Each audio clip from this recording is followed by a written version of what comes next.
Okay. Hi, everybody. My name is Matthew Cristobal, and this is a techno-economic analysis of two ways to make lithium-ion battery cathodes.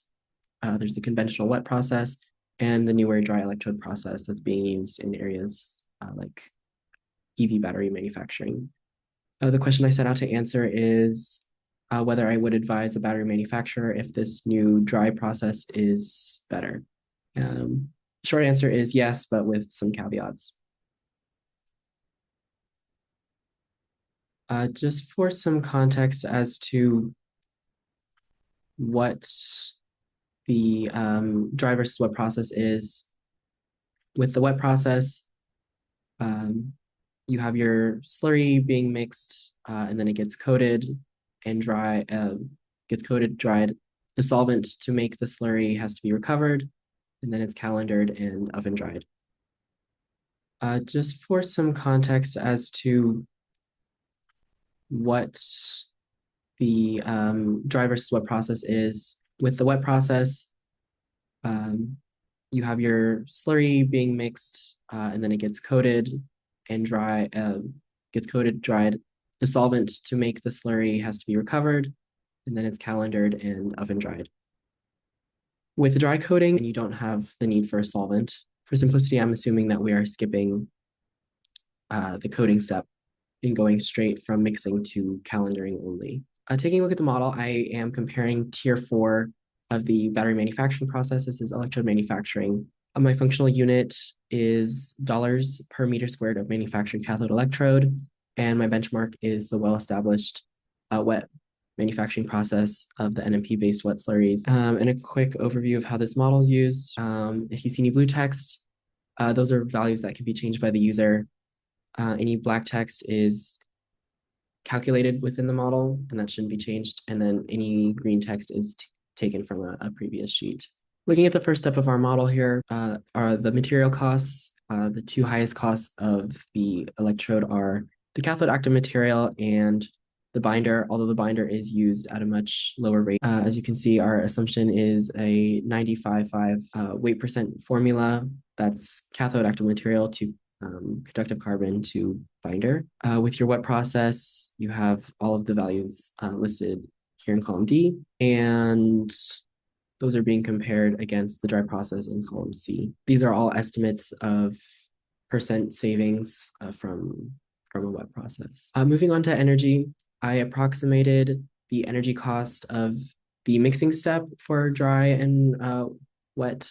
For the dry, you don't have that same type of mixing process, but I approximated that step to be somewhat the same because your biggest difference is in the calendaring step, because the dry process relies heavily on the calendaring step, whereas the wet process relies more on the coating and drying step before it's calendared. The wet process also has the NMP recovery step, which is here, and that is the operating expense of collecting that NMP and recycling it back into the system. Moving on to labor, again, these labor hour rates are purely estimates pulled from research of different NMC electrode factories. And the G&A overhead rate is 25%, and that was just taken as an estimate from the Solvision model. The one caveat I do have to this model is the electrode throughput. I was taken from an optimistic estimate from Lead Intelligent, who makes a high volume dry processing electrode manufacturing unit. Moving on to unit operations, we take the throughput calculations from the previous page to estimate how many square meters of electrode would be produced by this theoretical factory.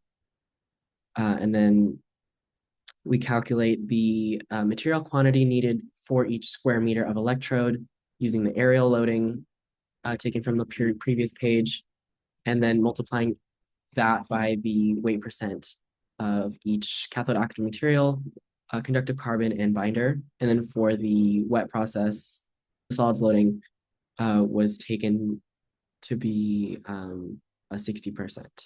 Moving on to the energy consumption per square meter.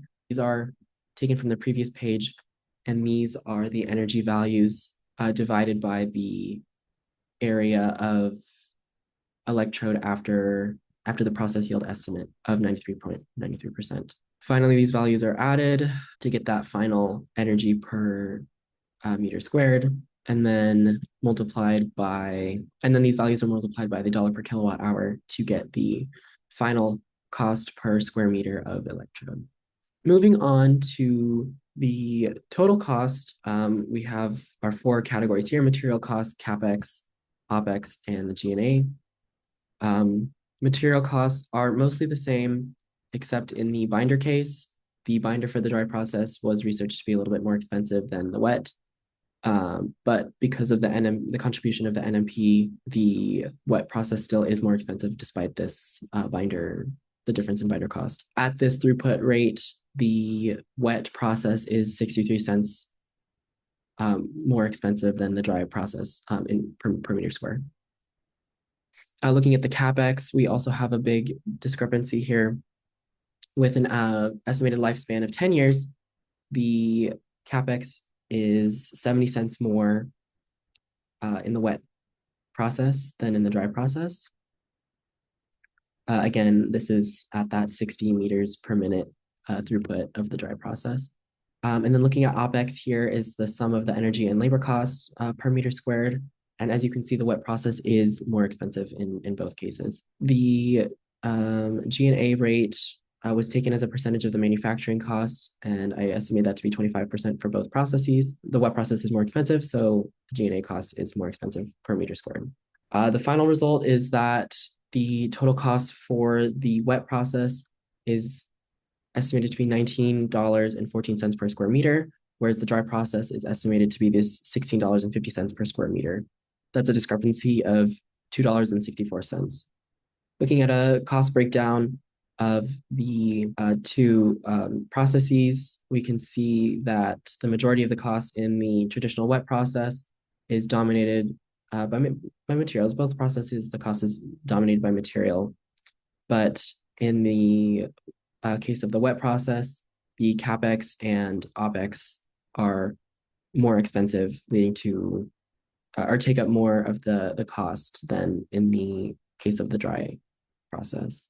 Next, I ran a sensitivity analysis, changing different variables and analyzing the gap between the traditional process, the wet process, and the dry process. So all of these values, the gap is that the difference in the total cost here in total cost of manufacturing. As expected, varying the throughput of the dry electrode process was the most sensitive variable. Testing 30 meters per minute brought that gap down to $1.36 per meter squared, whereas keeping it at that 60 meters per minute had a difference of $2.63. Next is the dry labor factor, which is the scaling the labor hours used in the dry process from 70% to keeping them the same as the wet process at 100% of the hours. Currently, the model uses 85% of the dry labor hours. So that is the base here of $2.63. When you analyze the labor factor at 70% using 70% of the wet electrode hours, your gap goes up significantly to $2.70. And then if you use the same amount of labor hours for the dry as the wet process, the gap goes down to $2.46. Next is the dry CapEx factor. Again, this is modeled at about 85% of the wet process. So again, bringing that down to 70% of the wet process, the gap between the dry and the wet process goes up to $2.75, and bringing the CapEx up to 100%. So the same amount brings the gap to $2.52. So my recommendation depends on whether or not the dry processing equipment is able to deliver the performance that it is stating. Like I said, Lead Intelligent claimed that it can put out a 60 meters per minute throughput. And I think if that is able to be delivered, it could justify the cost of investing in a new line. However, if the However, if this line is not able to meet this throughput, I believe that keeping the wet process. However, if this line is not able to deliver the same throughput or higher, if it's any less than that 30 meters per minute that the wet process can deliver, I don't think it would be worth it to commit to that new process.